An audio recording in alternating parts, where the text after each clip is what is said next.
Hey, everyone. Good evening. Welcome to the Tech Town Square. I am your host, James Azar. Joining me, my co-host, the wonderful, the magnificent Eddie Doyle. Eddie, good evening. How are you doing, buddy?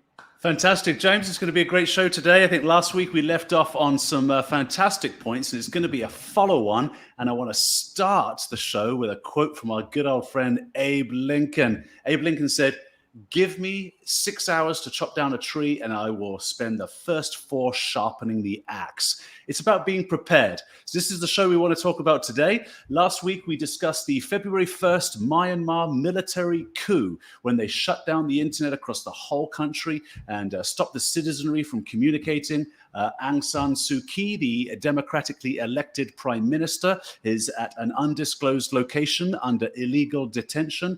And the fact that the internet, or rather communication, has been cut off for all of the citizenry makes it very difficult for the citizenry to push back. So last week, rather organically, what happened is everybody, the participants, started talking about, well, what about disaster recovery plans? What would we do in the United States if the internet was shut down? So that's going to be a focus of our talk today, James. I love it. So before we get started, though, for everyone tuning in, make sure to subscribe and follow us right now. You can comment live on the show. We feature your comments. This isn't about Eddie and I ranting. We do rant a little bit, but this is about you. This is the town square. It's about everyone and anyone, wherever you're tuning in from, even if it's the greatest country on planet Earth, these United States of America, or, if you're in Europe, Asia, Africa, South America, tune in. Thank you so much for watching. We're live on Facebook, LinkedIn, and YouTube. The show is in video only. We don't do an audio format, and it's live every single time. You never get a pre-recorded version because we want your comments. You can comment below. We'll feature them here on the show. Before we move on, though, all opinions on the show are our own, don't reflect any other organizations we're associated with. Got to get that disclaimer out of the way so we are in the clear. So, yeah, we're talking about personal incident response plans. Who's ready? Are you ready? Because I've got a personal story to share. It's funny. Last week we spoke with the fact, what would you do if you had no internet? Well, I went 2 days without any internet. It just so happens, eh? Just so happens. On, then. Tell us what happened. First start, why did it go? Or how did you first discover it was down? I always love that moment. For me, it's my kids going, I can't get to Netflix. Yeah, so for me, I was working. And I've got, obviously I'm in cyber. So, for those who don't know, I'm in cybersecurity and I have a home lab and I've got 3 workstations around me. I've got one right here. I've got another one right over there. You guys can see the edge of the computer right there on the bottom of the screen on the shot. That's my other workstation. And right here, I'm pointing somewhere and you guys can't see it.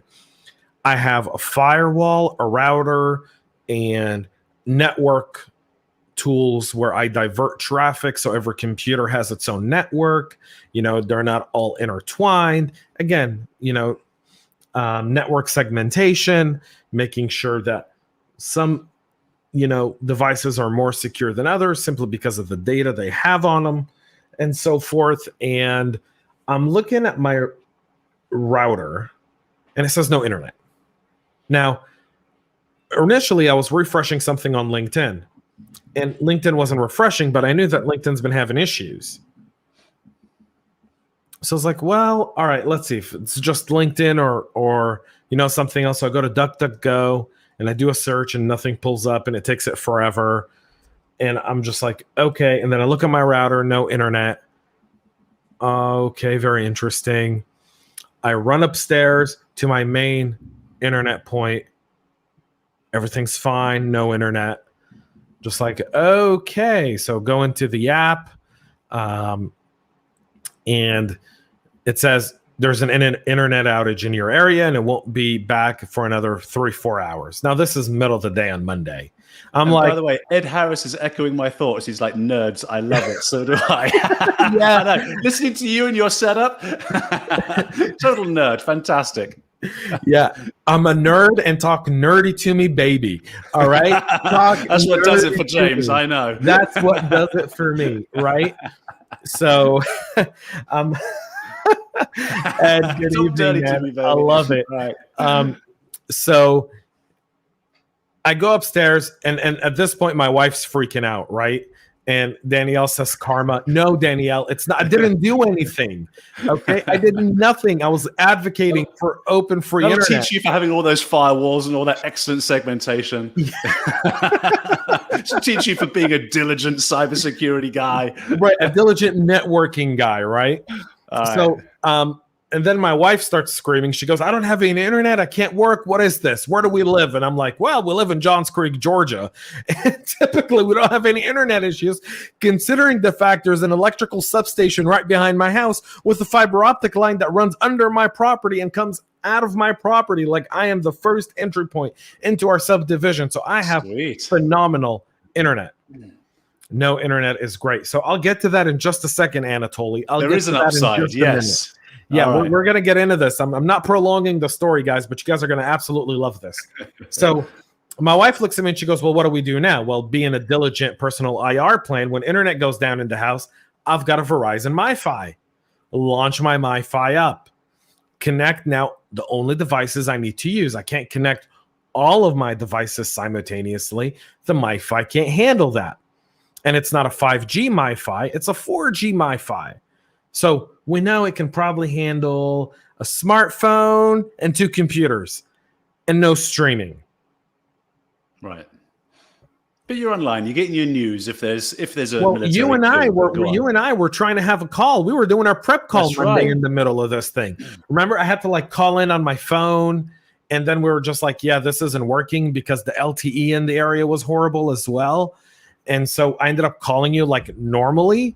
Like, you know, we actually did a phone call on Monday. 2012 technology that we haven't used for so long. Yeah. So now, but by a show of hands, likes, thumbs up, comments, right? Here's the question, audience. How many of you still use your actual phone to make phone calls? Right. Because Eddie and I did it on Monday. Yeah, that would have been my first time in a while too. Right. You were like, I was like, hey, Eddie, I'm just going to call you. And you're like, call me. How do we do this? How do we? I go into my contacts and I press your name and number and then I go, hello.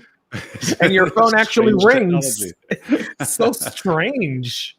You know what's funny though is there's almost a little bit of distrust because is this James? Am I sure this? I can't see you. So is this really James? So Percio Reyes says, not me. He doesn't use the phone.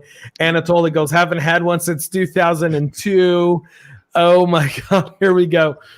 Well, I travel international. Yeah. I dumped my landline many years ago. Right. So Anatoly, yeah, exactly. Right.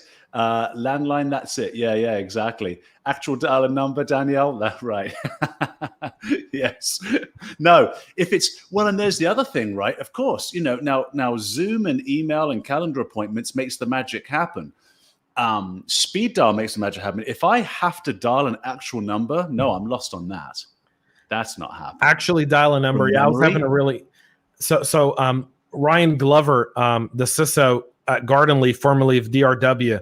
We did a CISO Talk podcast this morning, and it's already live. So for those that want to check it out, you should.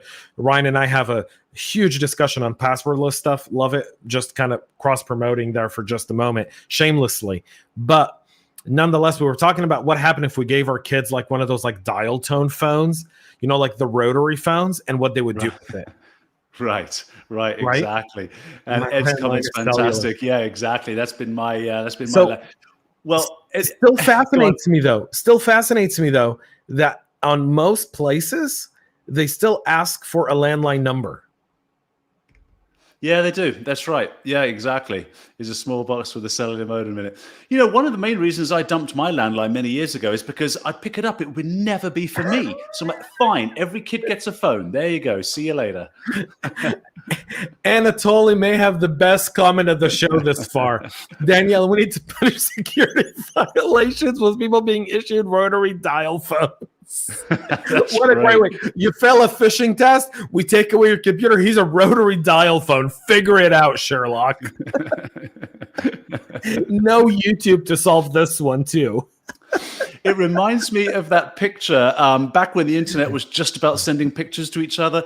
There was a photograph that was going around and it had a cassette tape and a pencil next to it. That's it. And underneath the caption said, The new generation will never understand this because you used to have to stick the pencil in the cassette tape and spin it round to rewind it because your cassette recorder didn't have a rewind button back in those days.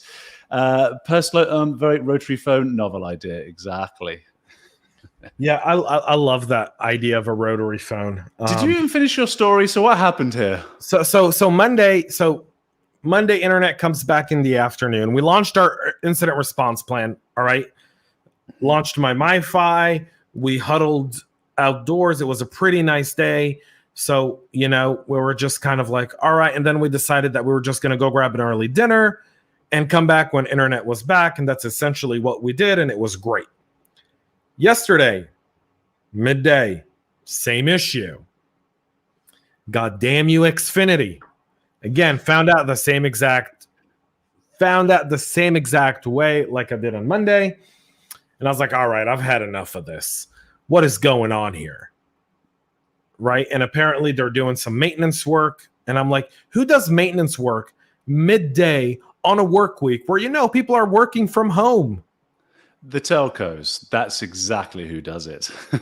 So Percio says, we'll add it to our consequence. Rotary phones. I love it. So here's the funny thing, right? So Danielle brought it up, karma. I don't know if it was karma, if I just said it and it came to me 2 days, about 7 hours without internet. What was my incident response plan like? Not too shabby. Not too shabby because it wasn't widespread, right? There was no zombie apocalypse. Yeah, and the key there too is, you took care of the bare minimum services. It's like, okay, I'm not going to be able to stream, but I can get my news. I can communicate. And so part of that DR plan is not to have something that would give you the exact same functionality that you have every day, but to give you a good enough functionality. Right. So that's kind of my story for this episode of that. But let's go into a personal incident response plan, right? Because that's the whole point. I want people to leave this episode today going like, these are 2 or 3 things I didn't think I should have, and now I should. Yeah. Right. Yeah, the Myanmar coup, by the way, people forget that Russia last year disconnected the entire country from the worldwide internet and used an internal intranet within Russia, within their own country. Russia within their own territory last year shut off the internet publicly as a test. Yeah. Ed talks about that's the difference between a DR and business continuity. Yeah. Right. Absolutely. Right. Yeah. And Anatoly's saying, keep documents in paper form too. Right.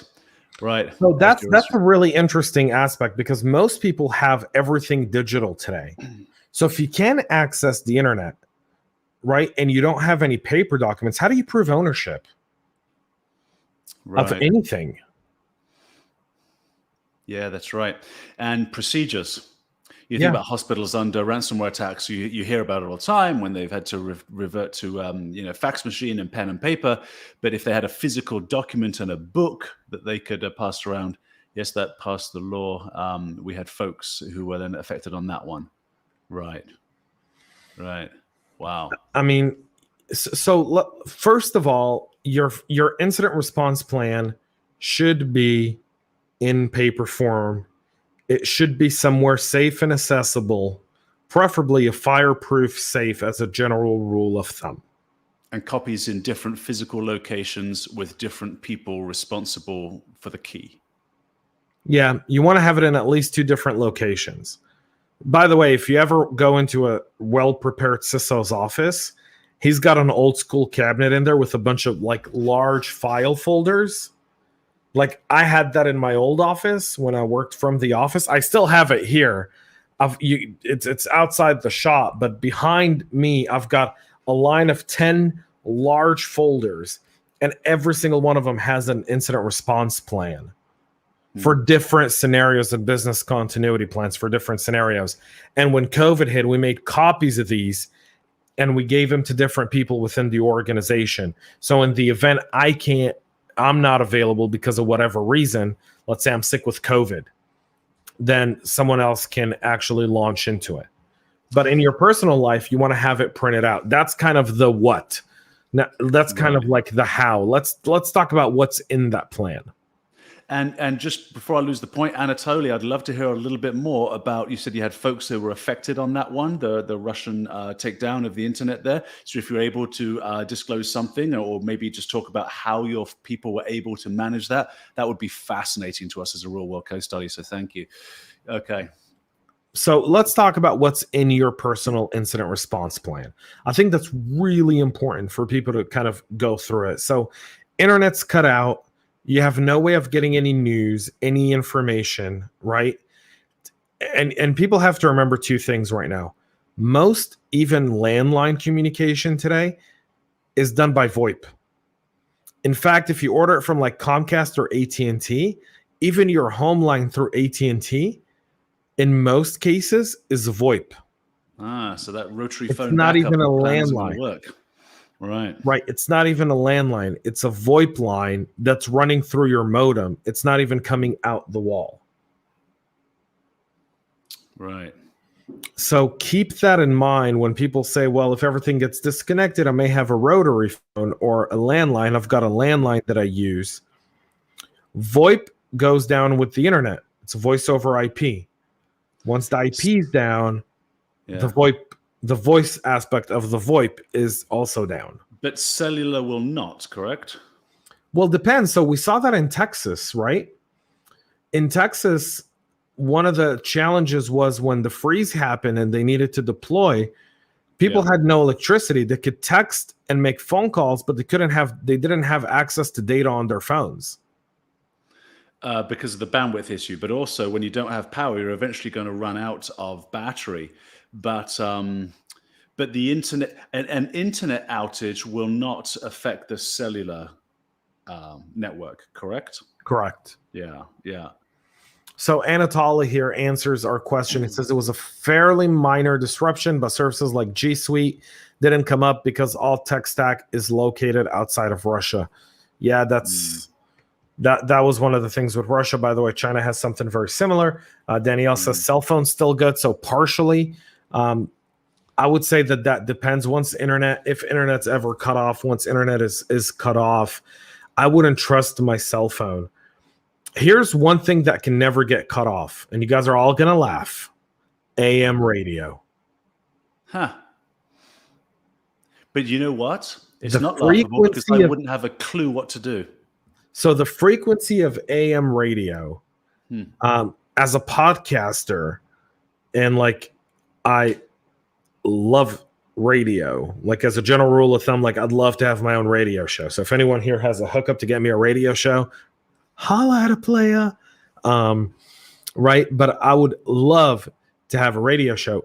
It's very easy to launch a program on an AM line with just a really good receiver. Okay, that's you just need a good antenna. So if you go to any cell site, you should be all right. Saying ham radio too. What's the difference between ham radio and AM radio? Not sure. I don't know that I can explain that efficiently. It should affect still as DNS service will be down. Yeah, absolutely. And Danielle says ham radio too. So Danielle, do you want to just break down the difference for Eddie, if you don't mind, between ham and because I have not thought about putting that in any type of DR plan. I would suspect a lot of people not even thinking about AM or ham radio. That's a good one. AM radio is a great way to communicate, especially if you're able to make it to like a large antenna and then connect your receiver to that large antenna. So you need a pretty high antenna. How far is that going to go, large antenna? You can get 20, 30, even 50, 60 miles, depending on the power of the antenna and the station. You can go pretty far. If people find you and look into AM frequency, and you know, most people would. I mean, that's fairly standard. You saw that, by the way, in Iran during the Green Revolution. They shut down communications, and they were using AM radios to communicate messages across when they took down Twitter. Same thing happened in Myanmar. So a bunch of hackers, good white hat hackers, we talked about them last week, started attacking government infrastructure and teleco infrastructure to hinder the government from being able to communicate. But the protesters were able to communicate some messages and get protests organized through AM radio. Now, Anatoly says CB radio. I remember a mate of mine when I was a kid had one of those in his car. It was this big antenna on top of the car. It was fairly big, like a meter swinging around. And we were just talking to truckers, right? It's just for fun, but CB radio. So Danielle, yeah, okay. But, oh, really? Oh, that's very good. Wow. Yeah, so you can do that. Most cars, FYI, I've got an AM, FM radio. Like, it's not that hard to go look for it. If you don't have an electric car, you should be all right. But I would say like AM, learn how to like my personal incident response plan. Here's a little secret: has an AM.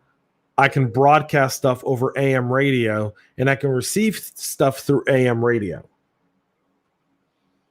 I'm impressed, Danielle. Though you've built your own, that's fantastic. You're ready to roll. Yeah, Danielle, I'm really proud of you. You got a bunker and some gold Cougarans and an arsenal. so that's from a communication perspective and getting information, right? Also identify radio stations that are within, a 5, 10, 15 mile radius of where you are. So have those on a map. The second thing you should have in your incident response plan is an actual printed out map. Don't rely on Google. Right. Don't rely on anything. Have a map. Perhaps we should deploy antennas to the C-suite. I like that. Again, a consequence of not running with the CISO's program. That's what they get relegated to. Yeah. Yeah. Talking of, you know what? It'd be funny if a CISO had like his own AM channel. Like, hi, you've reached, CISO so-and-so. If you want to tune in to what I have to say, please go to 680 AM. You mentioned paper map, Dennis. Most cell phones have. Oh, that's true. That's right. Yeah, they do. They got a radio receiver on them. Yeah, but most people don't know how to work them, Danielle. Most people don't know how to work them. I wouldn't on a smartphone. I wouldn't know how to get to it. Yeah. So, and the other problem with smartphones, Danielle, is they require electricity, and so powering AM would probably take a lot of battery power out of the phone that you so desperately want to save every little thing. So you want to have a separate radio with batteries, and you can stock up on batteries and give yourself like a 36 hours worth of, or 48 hours worth of battery life on that radio so that you can use it over a period of time. Yeah. Well, and you get those the Amber Alerts and all those kind of emergency things over smartphones nowadays. But what you don't get is the ability to tailor that, because I wouldn't know how to touch the radio in my phone. But there should almost be some kind of manual, or I don't know, a button for it at the very least. And cash, yes, cash is king. Gold, I would even say, if you're really going to go that far down the road. Yeah, your bitcoins will be worth nothing when the internet is shut down. Yeah, right. Just for anyone who's going to come and get really, Anatoly says that since digital payments will be FOBAR, they'll be absolutely done. So here we go. Here's three things, right? One, and some sort of form of communication, like a radio, whether it be a CB radio, an actual AM radio receiver where you can broadcast and you can hear other people broadcasting to you what's going on, right? Some sort of communication tool that doesn't rely on cell phones. And if you don't know Morse code, bunch of videos on YouTube studying Morse code. Morse code will be making a comeback when the internet goes down. That's number one. I'll get to Danielle's comment here in just a minute because I'm going to debunk that with recent evidence. All right. Number two, have a map. Have a map of your area, a very detailed map of your area within, let's say, like 50 miles or whatever. And then have an additional map of the entire country. And number three, have money in cash. All right, so here we go. Solar power charging stations. My only comment to that is see Texas. Well, there's just not enough charge in the cells yet, right? That's all you're saying. You're not getting enough power from solar to do anything yet. No, you're not. And right. Vince here says what Danielle said. So here's pushing back on you, James. Come on, let's see how far we can get with solar power. So we can't get far with solar, because I'll tell you what solar relies on. And as someone who worked on some solar projects, like I was privy to solar projects that were being done in the desert in some of the Gulf countries where there's a lot of sun. Solar, if you get sand on the solar panel, its capacity goes down by 30%. Right? If you get a sandstorm, it's not getting anything. So it's not generating any power. And the cost of maintaining those solar panels clean, right, in countries like the Gulf states is a lot cheaper than, let's say, for example, in America, where we have to pay a minimum livable wage for people to do that. And could you automate the solar panels to be cleaned with like some sort of robotic device? Possible, but that's also going to be a cost. Yeah, that'll take power. I mean, look, it would do something. I remember when I used to go camping a lot in the Rocky Mountains, we'd put this little solar panel. It was maybe about a meter by half a meter. And that would give us, a tiny little bit of light in our tent trailer. So better than nothing. So I suppose if you had one that you could break out under emergency circumstances, it would be kind of okay. But Anatoly's got a good idea. In fact, you talk about ham radio. I think that's what Will Smith used in that zombie movie. He was sitting at the edge of a pier and he was constantly on the radio. Legend. That was the only thing. Right. Yeah. I Am Legend. Yeah, that was a ham radio. Yeah, that was a ham radio. He ends up in that bunker, doesn't he? And I think that's the same thing. So here we go. Danielle says, charges your radio battery, won't run your refrigerator. Brilliant. You don't need a refrigerator. Have a Yeti cooler. That's number 4 on your plan. Have a Yeti, put some ice in your Yeti. Should last you 4 to 5 days and give you enough food at minimum. Yeti would last you 4 to 5 days exactly. At minimum. All right. Yeah. Vincent here has a great comment. We're going to take this over to Vincent. And the whole idea here is a personal incident response plan, Vince. So this is absolutely great. I have a personal charging station, fits on my backpack, works great for my SATCOM and battery charging for backcountry use. I guess the thought is personal versus more institutional. No, that's brilliant. So how big is the pack, Vince, number 1? And number 2, how long does it take it to charge those things? And let's say you're packing, so is it good enough for the entire night? Can it, work on what kind of devices, and what happens if you go 2-3 days without sun or the ability to charge? Yeah, right. That's the issue. Sure. Right. So that's all. I'm not against solar. I'm just saying that we're talking about a worst case scenario. So in this worst case scenario, I'm going full worst case scenario, and my full worst case scenario on this is nice to have, but not must have. Right. Like so. I want to have batteries. I'll probably, I may add solar charger to my incident response plan just as a trial. I may get one for my next hunting trip and try it on my next hunting trip when we go backcountry. Vince here says 18 by 24 sits on top of my pack while I walk and charges my spot. Okay, that's pretty cool. How heavy is it? Vince, I wonder how heavy that is. That's a really great point there, Vince. Enough for him to carry in a whole backpack full of stuff plus that. So, yeah, that's pretty good. The technology's come a ways, but it is weather dependent. So that's the point, right? Right. There are too many variables for failure still. So right. If that's where you're putting all your chips is on your solar chargers, you may find yourself disappointed pretty quick or running low on resources. So Vince says it's less than a pound. All right, so it's not that heavy. Awesome. It's fairly good. Not too bad. Danielle says I could rig up a charging station to the exercise equipment. I've often thought that whenever I'm in a spin class, right? I'm often thinking, hey, I'm generating power here. We should be doing something with that. Imagine all the spin classes globally. Yeah. Yeah, imagine that. Or if like your Peloton generated electricity to power itself. I know. I always thought this is going to go into a dark place here. I always thought that inmates in prison, it's like, come on, exercise, put them on bikes, generate some power for the prison. I think that's a fantastic idea. They get healthy, feel good about themselves, and you got a green prison. You know, I'm so glad our country liberated itself from Great Britain, because that's the thought you were well, I don't say whip them. You know, I'm not going to be back in the the redcoat days. Vince says, agreed. It's an adjunct, additive, not replacement for extra batteries. Yeah. So let's go back.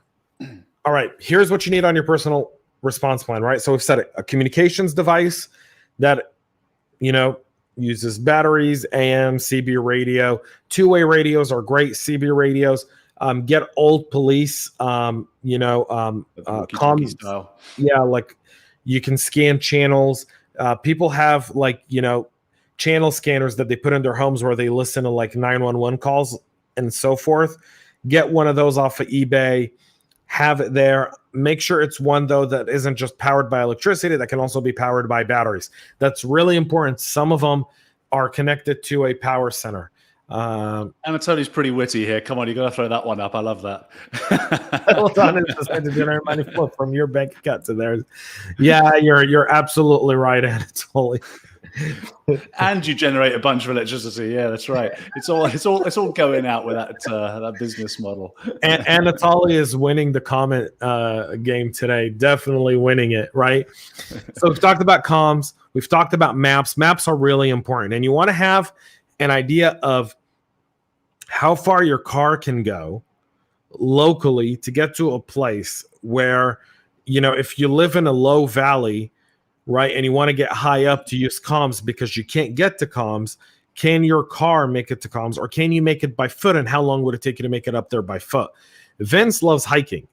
Vince lives in Utah, loves hiking. So Vince can probably answer this question in a minute. He goes, I can probably make it to the mountaintop and do smoke signals and CB radio calls and AM radio calls probably in 45 minutes, 50 minutes. For some of us, it might be a few hours because of where you live. And for others, you may be in flat land and you've got nothing like that. And this is kind of going to a place where it's kind of a bit more than just an internet disaster. Let's say no electricity. If you really want to do that, then you've got to mark out where the fresh water is on your map as well. So you've got to think about that. Right. But you want to mark side roads. There you go, Vincent. Thank you. Right. You want to mark where side roads are. Here's the conversation. You want to have weapons. I have weapons in my personal IR plan. Yeah, and I want to get to that. But why side roads? I didn't get that piece. So if in my incident response plan, I don't take major throwaways because I think a lot of people are going to be on those. Those are going to be backed up for miles and miles and miles. Yeah. So I feel like back roads, identifying side streets and local streets that interconnect. It might take you longer. It might be a longer drive, but it's very effective. In my incident response plan, I have three big jugs of fuel that I fill out. Right. So Danielle here says AM travels wicked far in flatland. Yes, it does. Wicked far in flatland. Cool. And Vince says, and enough ammo to make a difference. Absolutely. You want to have enough ammo to make a difference. This is where I jest for all those that are opposed to the Second Amendment. I say, well, look, you store up your food, you can store up all your fuel, you can get your maps, you can get your ham radio, you can get everything. All you're doing is storing it up for the guy with the biggest gun. So yes, you definitely, unfortunately, sadly, need to be able to protect that stuff. And look, it's a great point about the maps, because look at what happened with the California wildfires, I think a couple of summers ago in Paradise, which just ripped through that area. It's like, wow, you know, all those cars, there was a documentary on that, and those cars were basically just sitting there on the highway, nothing they could do, and the fire just came through. They evacuated a bunch of people on a bus, but all those cars just got burnt, you know, because they're all sitting there on the main road. Yeah, it's significant, right? So, but we're talking about a day where you can't get news and internet, right? And not just, so you want to have some of the stuff, right? You want to have food storage. You want to know where fresh water is. You want to have comms. You want to have maps. You want to have protection, you want to have money, you want to understand the value of that. But let's get to the biggest part of this, which is all information. When you don't have, we're used to getting information on our devices. So when these devices stop working, people are going to go, what do I do? And what do I know what to do? And I think that's a really great segue. What do you do, Eddie? When you can't get any information, what do you do about it? Right.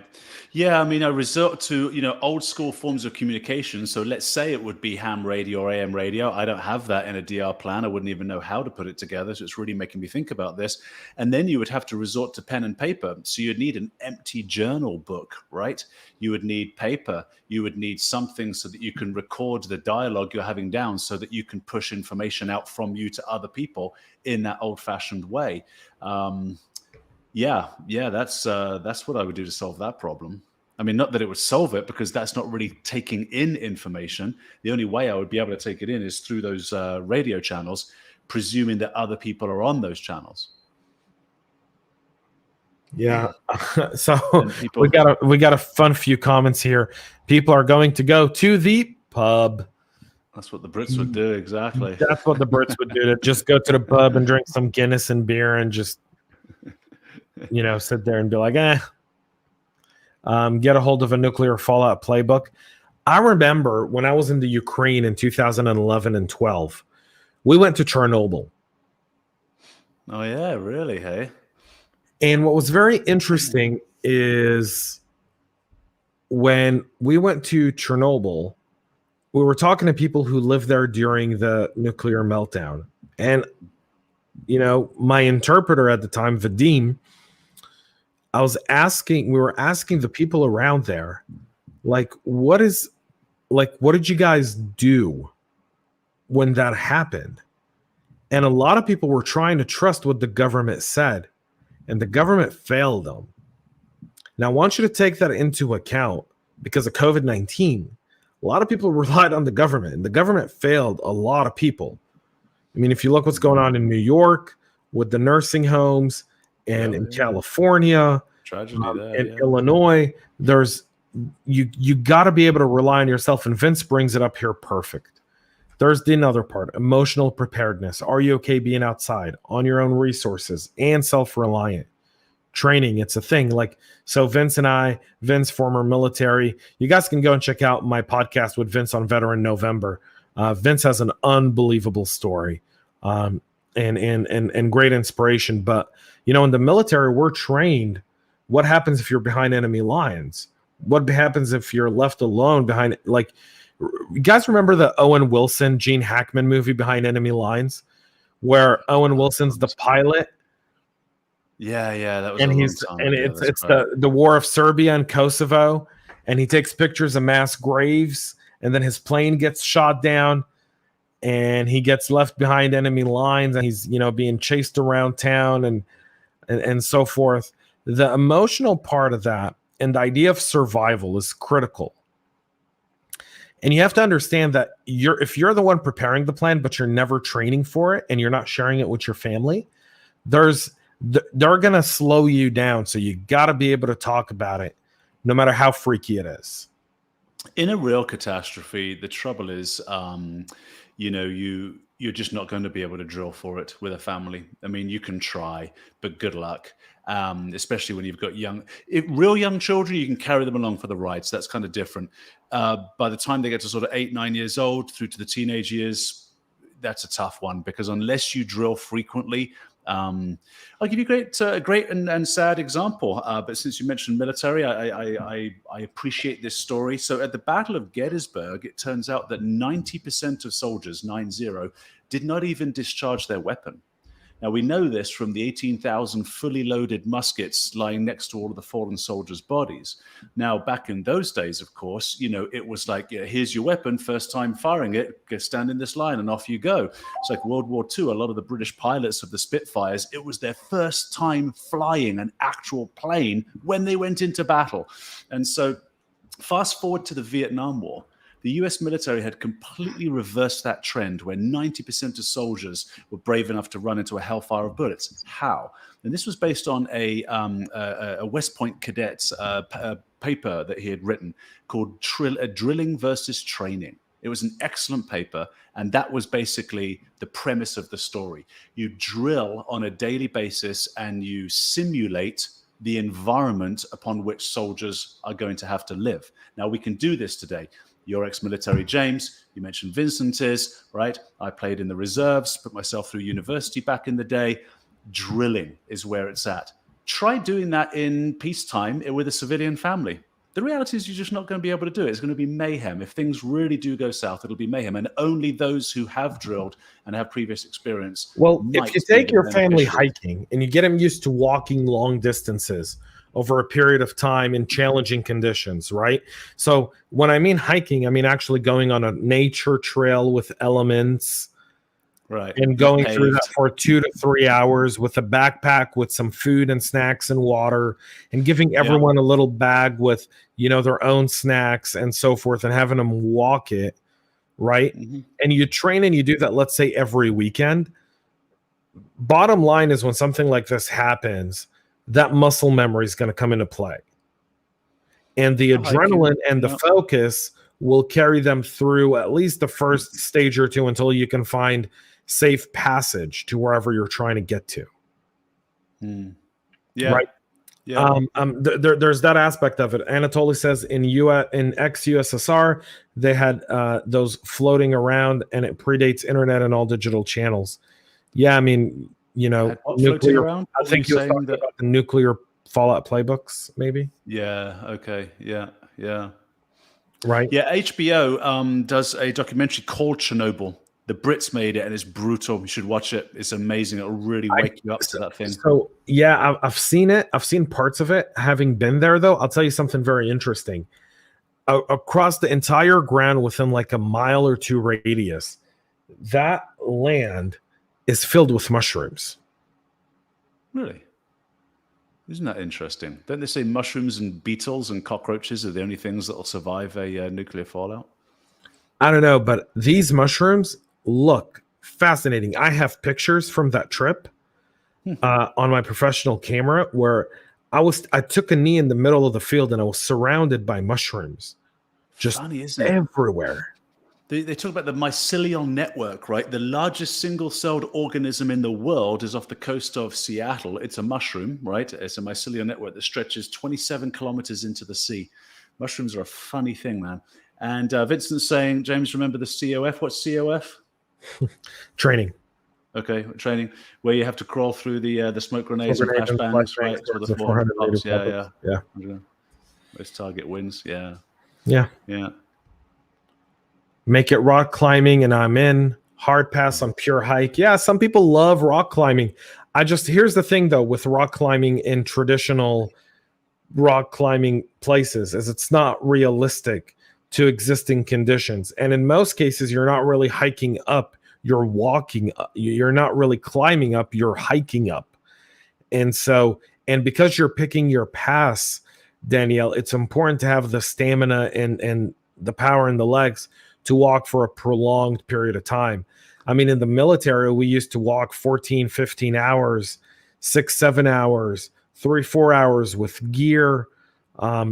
In Israel, I remember when I first moved there, I was watching a bunch of soldiers and they walked from like the Golan Heights to nearly to Tel Aviv. It's like 70 or 80 miles with a bag, and they sleep out in the fields. They have like sleeping bags and they sleep out in the field and they make camp. It's a useful skill though, but you'd have to be a lead climber, right? Because, you can't just belay at the bottom, because there's no rope up there. So you'd have to know how to lead climb, which is a lot more technical. But yeah, definitely a useful skill set to have, and could be a lifesaver one day. Absolutely. Good evening to you, Anatoly. Thanks so much for tuning into the show. Yeah, we are that. So let's kind of let's wrap this up kind of in a very fun. We got about 10, 15 minutes left or so.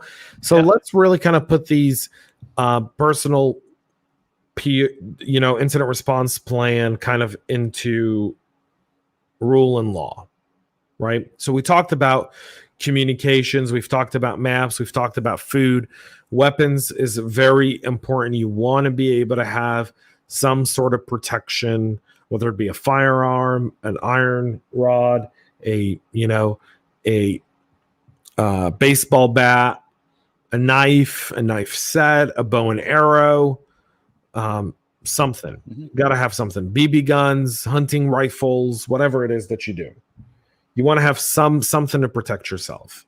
And then here comes the other part of this, which is family, friends. And that's something we didn't talk about. We're kind of like, I'm on my own.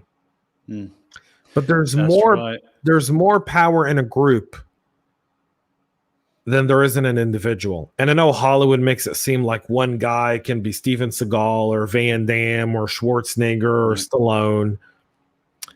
My incident response plan has friends and family that I can trust in a different scenario. So, we could have a friend who lives out in the boonies 27 miles away from here. So we go, our goal is to make it to that friend's house. Right. Yeah. Because together we're stronger than on our own. We can take. Now, how many people are going to make it to that friend's house? Because if a lot of people are going to gate crash that guy in the boonies, right? Well, what's wrong with that? Well, if 500 people turn up, it's going to be an issue, right? What issue would it be? You've got 500 people. You're able to build food. People not getting on well. Well, people are always going to do that. Even a small family can kill itself. You ever spend Christmas with your family? With the in-laws. I mean, families do that over the holidays, right? So, there's aspects to that I think are really important and we need to discuss. So, trad climbing and experienced in loose rock. Reach out to the preppers in your family. Absolutely. A group is stronger. But a mob could be more dangerous than being alone. I mean, yeah, Tim, you're kind of right in the fact that some mobs could be more dangerous, but you don't want to end up in a mob of 500 people who you don't know 495 of them. You want to be in a group of 20 or 30 people where you know all 20 or 30 people, or a group of 10, but you know all 10 people and you're comfortable together and you know that you've got each other's backs. Here's one thing. The human desire to survive is great. So we know that humans are going to survive. You want to be with a group of people who you can survive together because you understand, this guy could be a great shooter. I'm a great guy in being resourceful with food and food rationing, and I'm great at talking us out of big trouble or stuff like that. When you're on your own, it's very easy to be self-reliant, but you're also very, very vulnerable on your own, because the mobs that are, we see that today, by the way, in like Twitterverse. The mob is stronger than the individual. Yeah. And when you're on your own, you're also kind of not trusted in a certain sense. So think about this scenario. You're already out in the boonies. There's a couple of families sharing a cabin. Single person walks up there versus a family walks up there. You trust the family more than you do the single person. You're weary of a single person walking up there by themselves. Yeah, there's a bunch of cases of that. But if we go back to the bottom line, kind of like the summary of this is, you want to have a plan that encompasses communication, destination, food and beverage, protection, and you want to have multiple escape routes. What happens if the north, you hear of issues up north, you want to go south, vice versa, east, west? Which direction can you go? Where do you want to be by? Right? And you got to remember one thing. Humans populate areas based on water sources, something that Vincent said very early on. Where the fresh water is where you'll find people. If you look at the island of Australia, there's no one in the middle of Australia. Not a soul can be found in the middle of that island. Everyone lives along the coast. They just do. Only crazies live in the middle of Australia because there's nothing there. Right? So keep that in mind, that people are going to congregate to fresh water sources. So identify fresh water sources. Know your escape routes. know the things you plan for, and know how to get good information. And I think that's the one thing, is know how to get good information and build a trusted network of people to get information from when things like this happen. Desalination tabs too, because sometimes fresh water is a little hard to come by, but hey, the ocean's full of water that you can't drink. So Yeah, you've I got mean, to be able to desalitize it. Yeah. yeah, Israel has some great technology for that. I remember in Israel, watching one of those plants. I was in one of those factories where they desalt the water, and I was just fascinated The by world leaders technology. at that. It's amazing. Yeah, they're going to solve our water problems. They are. Exactly. Yeah. It's unbelievable. Eddie, Very cool. Very cool, man. What do you have to say, man? You've been awfully quiet on today's show. Oh, have I? I apologize if I've been awfully quiet. I mean, I'm fascinated by this subject, and I wanted to hear a few more tidbits from the team, actually, from the folks dialing in. Vincent saying, great conversation and seriously relevant. You know, I'm pleased you're saying seriously relevant, and I'll finish the quote here, even if only to help folks move through a few days of no power, i.e. Texas. Exactly. Right. Okay. Thank you for joining us, Vincent. Very cool. We'll see you next time, my friend. So yes, these little tidbits of information are useful, and I sometimes think, you know, why are we doing this exercise? I mean, everything's pretty rock solid. Look at Myanmar; it's so far away. But the reality is, as Vincent just said, it happens in Texas. I went 5 days without power when I first moved back to the United States. I live in New Jersey. We had a freak snowstorm, heavy snow, took trees on power lines. 5 days. Now, what's crazy about this is, I used to live in Western Canada, where all the power lines are buried, right? It's what I call the new world. When you're out east, right, it's the new old world. And so power lines are still above ground over here. And so I thought, power will be back in a day or two. And I had a business meeting in Denver, Colorado. So I said, look, airport's still running. I'm going to get myself to Colorado. Ordered myself an Uber, went to Colorado, said to my wife and children, power should be back up in a day. Came back 3 days later, it was still out. But what was interesting about this is my phone hadn't been charged. So I got to the airport with maybe 10% of battery. And while I was on the flight, even though I'd shut down my phone, powering it back up again, no phone. Now, this is true story. Listen to this. Landed in Denver. Despite living there in the mid-90s, it's changed a lot. This was 2 years ago. So the address for the location where I was speaking was on my phone. No phone. So I'm at the airport, got my rental car, no problem. I've got a driving license, I can show you that, but I've got no address and I've got no phone. So what am I going to do here? So I begged and borrowed and steal the 80 hertz lady, her phone, memorizing the one number I know of work, and just said, hey, can you phone this person to phone this person, phone this person, find out the location of this place I'm supposed to be at.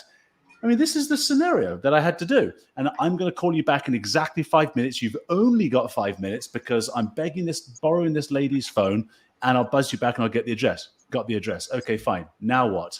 I got to go find a paper map, right? So now go find a paper map. So now I'm driving around randomly on highways until I get to gas stations to find a gas station that had a paper map, because most gas stations don't carry paper maps anymore. So then I finally got the paper map. Luckily enough, I was a Boy Scout, so I know how to read a map. I don't know that the new generation does, right? It's just not a skill set that I've taught the new generation, not necessarily their fault. It's just not something that comes up in conversation. Found this paper map. I mean, it's a comedy of errors, right? Just going bad and bad and bad until I finally got to this location. Couldn't call them to tell them I was going to be late. It all panned out in the end. But yes, I look at places like Myanmar, and sometimes I think, why are we going through this exercise? We tend to think things like a massive internet cut off will only happen in Russia or Myanmar. You know what? I bet the British Empire didn't think they would ever lose their empire. And then the Second World War hit and they finally crumbled to their knees. So these things do happen. And Timothy's got a contribution here. I think it is very important to consider your environment also. Yes, Texas was a disaster, but while they were going through that, Nebraska was going through the weather of minus 30s. Didn't know that. If power was out there, are you prepared to survive? Well, so my daughter's fish froze to death during this 5 days of having no power. It was little goldfish, right? And so I got back, not a happy wife, right? Still no power. And they were going down to the local library that had a generator. All the generators got sold out immediately, of course. So they went down to the local library to power their cell phones. So cell phones were still up. And it was like join all the mattresses together, put the dog kids, everybody in the same bed, everybody keep each other warm. We have a gas burning stove. So when I got back, what I did is I turned all the burners on, I put pots on, and then I tried to create a tin foil vacuum kind of system, right? Or system for the hot air to pass over into various parts of the kitchen where we were huddled around. So we were literally standing in front of, steaming air coming out of these pipes that I'd created from tin foil. This is what we're actually doing. This is like, 2018, New Jersey, most advanced nation in the world. Well, I don't know if that Jersey counts as being advanced as part of America. Yeah, that's right. Don't worry. When I moved to Jersey, I knew that was going to happen. I've been getting it all the time. So yeah, that's my scenario. So, these things are super helpful. And can an entire empire crumble? Yeah, we know that from history. Can things that happen in Myanmar happen here? With this pandemic that's taken place, one of my big worries is that people who I consider to be probably not the right people, those in government, now know how far they can push the American citizenry. And I think it's a lot further than they thought. Right? I think the compliance to what's happened in the last 12 months. I think that's true for some states. I think people are rebelling, and I don't want to get into the political aspect of how far you can push people. We just don't have enough time for that. I think that's a whole episode all of within itself. I will say that what Tim says is absolutely true and correct, right?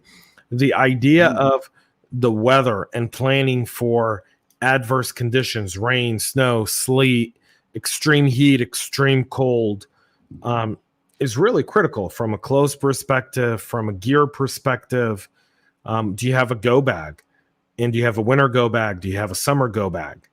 Right? Do you have all your documents in one place where you can just grab them and you don't have to go looking all over the house for, your passports, your IDs, your ownership documents, all of that? Do you have those all in one spot? It doesn't take really much, does it? It doesn't really. No, you get accused of being a prepper if your friends hear about it, but so what? And it really doesn't take much to have 2 bags in the basement. Or in your garage. Yeah. Right? And do you know how to open your garage door if there's no electricity? That's something I found very interesting. We had a power outage here, and my next door neighbor texts me, and she goes, how do I open my garage door if we have no electricity? Because I want to get out the house. So I had to go show her to pull the little red wire, which essentially disconnects it so you can lift your garage door. Yeah. Well, I lived in Canada for 25 years. And so I have a winter kit in the back of my car all the time, all year round. And so the winter kit's this. I've got some flares, like actual flares, not flashlight flares, like flares that you strike on the ground, those kinds of flares, right? So if you break down on the highway, you don't want somebody plowing into the back of you. I've got a stream of flares. So I've got a bunch of flares. I have one of those thermal suits, right? It's a thermal blankets, right? The silver blanket. So I've got a couple of those. Of course, I do have some flashlights, first aid kit, knives. What else have I got in that little kit here? Hand warmers, they're the ones that you break and expose them to oxygen, like for skiing, those things. You put them on your toes and in your gloves for skiing. So I've got a couple of packages of those things and a whack load of other stuff. In Canada, you absolutely need this. You don't drive around in the wintertime without it, or you will die. And people do, unfortunately. Yeah. Yeah. Be prepared. Well, that's it for our show today, folks. We are top of the hour. Beautiful. Thank you, everybody. Very cool. Thank you so much for your contribution. Very nice. All right, folks. We'll be back next week, 8 p.m. live here again. We'll disclose the topic as we get closer. We're going to see how things evolve. We've got a few things we're eyeing. We'll let you guys know on Monday what we're planning for next week. So make sure to follow us both on LinkedIn. Stay tuned for the Tech Town Square. Go check out the CISO Talk podcast today with Ryan Glover. You guys are going to absolutely love it. Friday, I may be live. I may not be. We'll see. All right. We'll figure that one out. Until then, guys, thanks so much for all your contributions, for all your comments, for everything you've done. We'll be back next week. Until then, guys, stay healthy, stay cyber safe. Be prepared.